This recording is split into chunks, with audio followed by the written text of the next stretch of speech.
la waral màggal gi mooy gisab sëriñ Touba ak borom Daaru Muxti bi sëriñ Touba di dem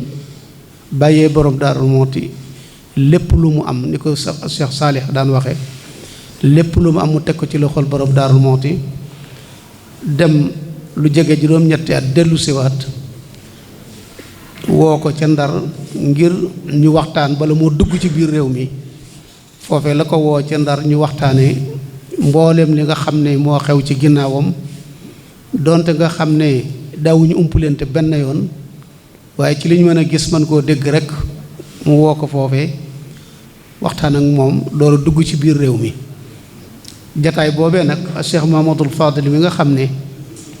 day gis ci biir di gis ci biti moom mi nga xam ne moo nekkoon ñaareeli xalifay Sëriñ Touba moo ne bis boobu de bis mënu koo gën a rafet bis mënu koo gën a rëy mooy bis bi Sëriñ Touba gisee ak borom Daaru Muxti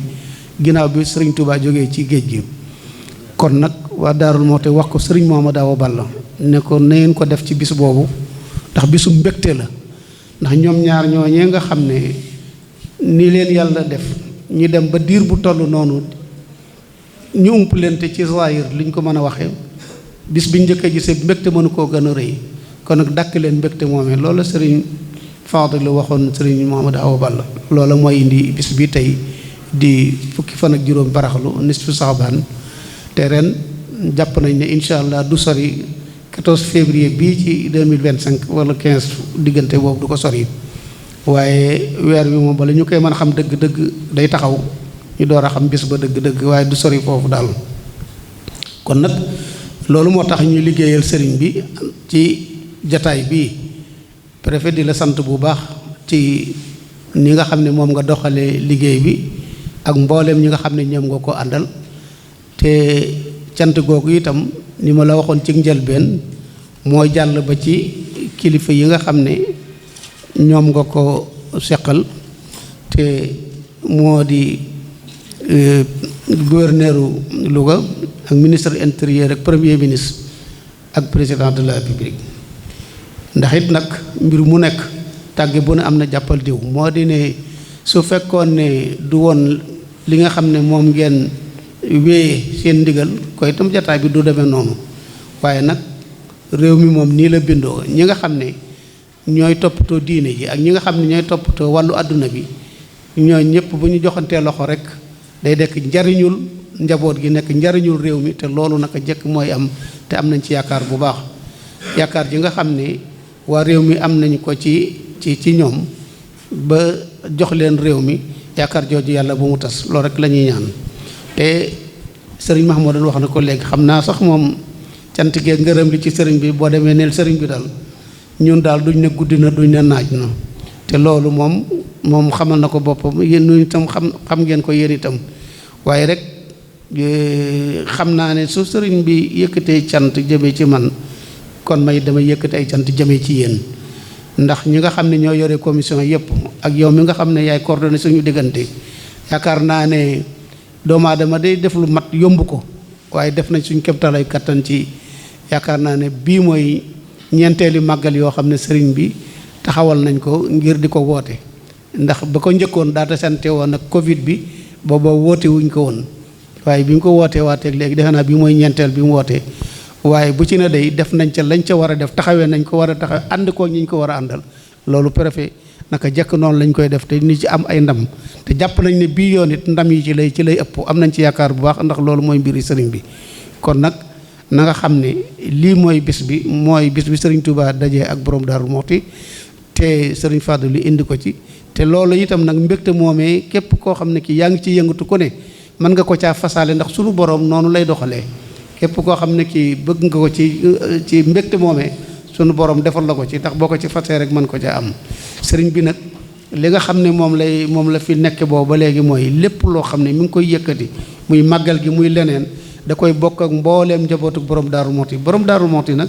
boo nee Daaru Muxti gii ñi fi dëkkee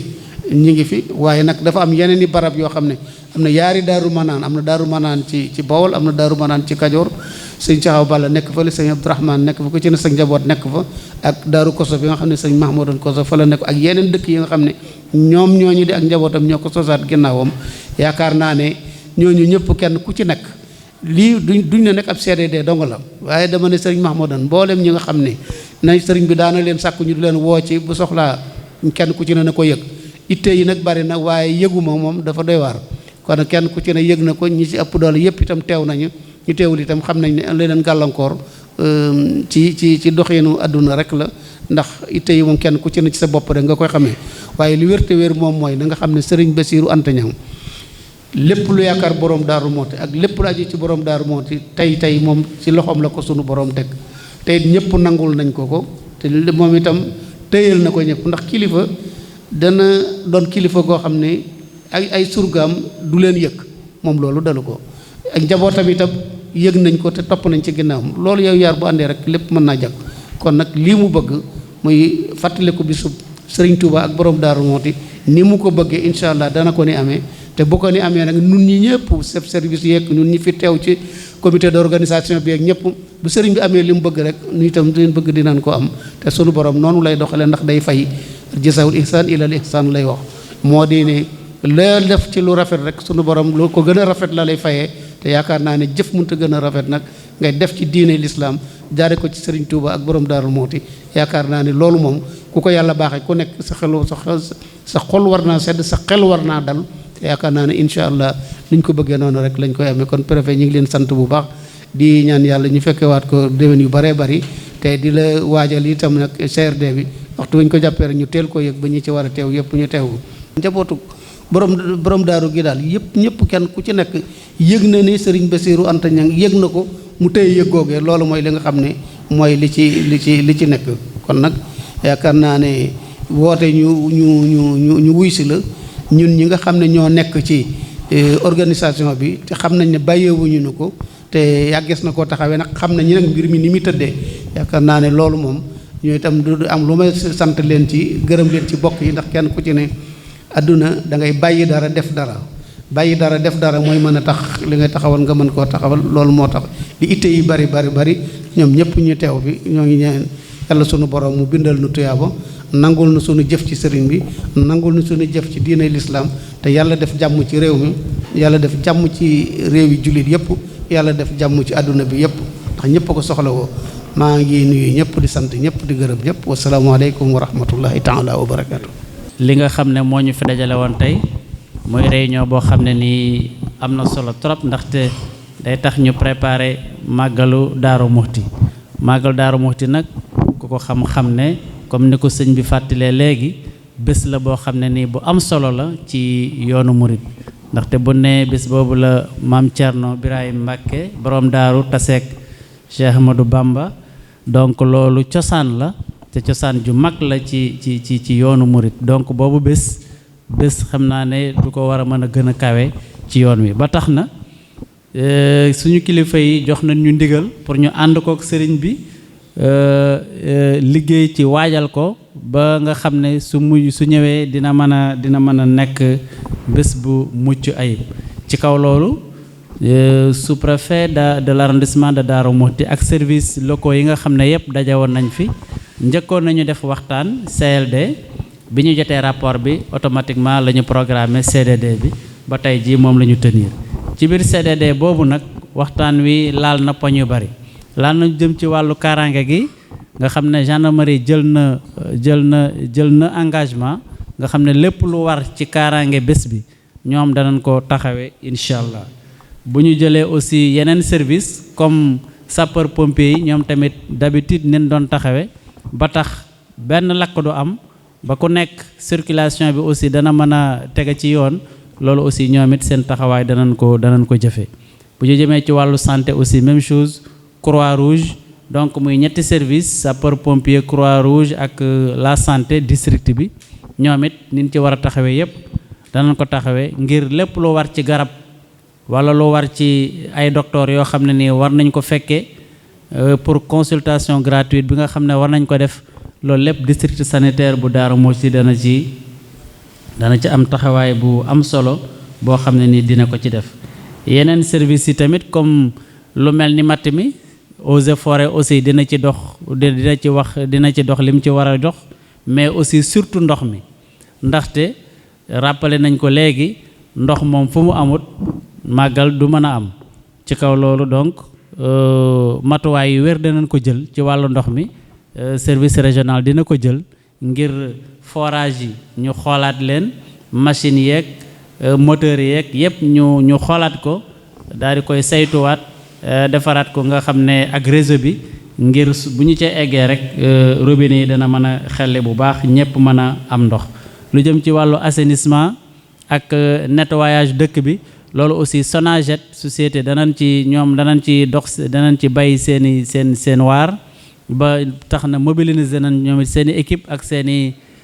engin pour que buñ ca yeggee ñoom it lépp lu ñu war a setal rek ñu setal ko ci dëkk bi. waa ONAS aussi dinañ war a mën a indi ay toilettes mobiles lu toll ci 50 incha allah, ñoom it aussi ak 15 camions ak fukki camions ak juróom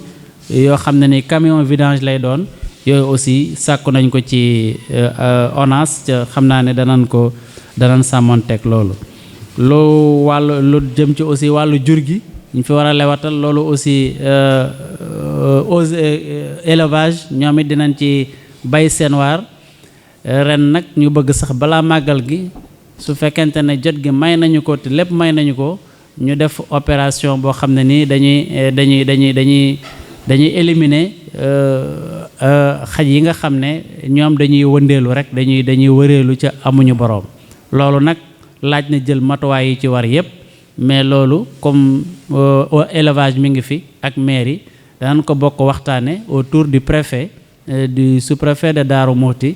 ñu waxtaane ko jël matuwaay yi ci war yépp balaa ñuy def opération boobu. donc lu jëm ci AGEROUTE ci yoon wi defaraat ko, surtout diggante Darou Mouhty ak Kébémer, boo jëlee tronçon boo xam ne nii dale na Sarsara ba Ndoyeen, pax yi bari na fa te xaw na jéggi dayo. loolu aussi AGEROUTE dana ci dox ay jéego ba man ca def li nga xam ne moo ci war lépp. yeneen service yépp nag kenn ku ci nekk jël nga engagement, lu mel ni Sonatel, lu mel ni conseil départemental ak mairie, la poste aussi danañ leen saisir, DMTA pour ay chaises, mais DPC aussi direction de la protection civile pour ay tentes. service yooyu yépp bataaxal yi nga xam ne war na dem ci ñoom, dem ci seeni kilifa muy ministres yi, yooyu yépp comité d'organisation bi dana ci taxaw balaa CRD bi. yaakaar naa bataaxal yooyu yépp dana pare ba képp ku war a jot di nga jot. donc mën na ne daal màggal gi en tout cas waaj bi commencé nañ ko ba yàgg sax, waaye tey ji dañ koy wéyal, nar ko wéyal ba ca CRD ba. loolu lépp li ñu fi tënk lépp dina nekk dinañ ko def ci benn rapport boo xam ne nii kilifa yi dinañ ko jot, mais aussi chef de service yi fi teewoon yépp jël ay engagement, kenn ku nekk di nga ko jot, ba kenn ku nekk li nga war a liggéey da nga ko commencé tey di ko dox ànd ko comité d'organisation bi ba ni ñuy eggee ca màggal ga. loolu lépp nag sous la supervision du sous-préfet bi nga xam ne mi ngi ci Darou Mouhty, moom aussi dina ko gën a mën a teg bët, di ci ànd ak aussi la préfecture, ñu nar ko doxe noonu ba nga xam ne rek màggal gi egsi na ak jàmm. loolu daal moo nekkoon li ñu fi doon waxtaane tey, di sant ñëpp, di gërëm ñëpp, di sàkkuwaat aussi sëñ bi nga ñaanal ca ñaanal service yi, ñaanal aussi kilifa yi nga xam ne ñoo ñu fi yabal, ba nga xam ne rek kenn ku ci nekk engagement bi nga jël yàlla dogal nga man koo matale incha allah. loolu la ñuy ñaan te loolu mooy suñu yéene. jërë ngeen jëf. asalaamaaleykum wa rahmatullah. Nous venons donc de tenir la réunion du CDD consacrée à la préparation du Magal de Darou Mouhty, prévu le 14 ou le 15 février 2025. Au cours de la réunion, plusieurs questions ont été abordées, notamment les points sur la sécurité dans sa globalité, mais aussi la santé, l'hygiène et l'assainissement, mais aussi l'hydraulique, l'environnement, notamment les eaux et forêts, l'approvisionnement aussi en vivres et l'approvisionnement du marché, mais aussi dans le secteur de l'élevage, les infrastructures routières, donc, mais aussi la communication et la logistique. Pour tous ces points, les chefs de service ont apporté des réponses vraiment qui nous rassurent, notamment la sécurité. Si nous prenons le domaine de la sécurité, la gendarmerie mettra en place en tout cas son dispositif habituel de couverture sécuritaire, mais avec la mise à disposition de 200 barrières pour renforcer la sécurité, mais aussi la définition d'un plan de circulation en rapport bien sûr avec la commune. Sur la protection, concernant la protection civile, les sapeurs-pompiers aussi vont mettre leur dispositif avec un dispositif de prévention des incendies, mais aussi une surveillance des feux. Concernant l'électricité aussi, la Sénélec s'engage à assurer un bon service en électricité en mettant en place aussi du matériel et des ressources humaines. Et parmi ce matériel, donc 2 groupes électrogènes sont demandés, mais aussi l'entretien du réseau électrique aussi, mais notamment aussi une équipe de surveillance de jour comme de nuit, l'extension du réseau de la ligne moyenne tension, donc jusqu'au lycée de Darou Mouhty aussi est souhaité, mais aussi la mise en place de 300 lanternes en ce qui concerne donc l'éclairage public. Concernant la santé, il est prévu une dotation en médicaments, mais aussi un dispositif renforcé, un dispositif médical renforcé avec la mise à disposition de ressources humaines suffisantes, mais aussi 9 ambulances seront mobilisées durant le Magal. Mais les autorités ont aussi souhaité l'érection du centre de santé de Darou Mouhty en hôpital de niveau 1. Cette doléance sera donc transmise aux autorités pour examen donc, par les services compétents. Concernant l'hygiène et l'assainissement, le service d'hygiène donc s'emploiera à procéder à des activités de désinfection et de désinsectisation 10 jours avant le Magal, mais aussi le même service va s'adonner donc au contrôle des denrées alimentaires, mais assurera également une dotation en produits détergents. 6 appareils pulvérisateurs aussi sont en tout cas prévus pour appuyer le service d'hygiène à mieux faire son travail.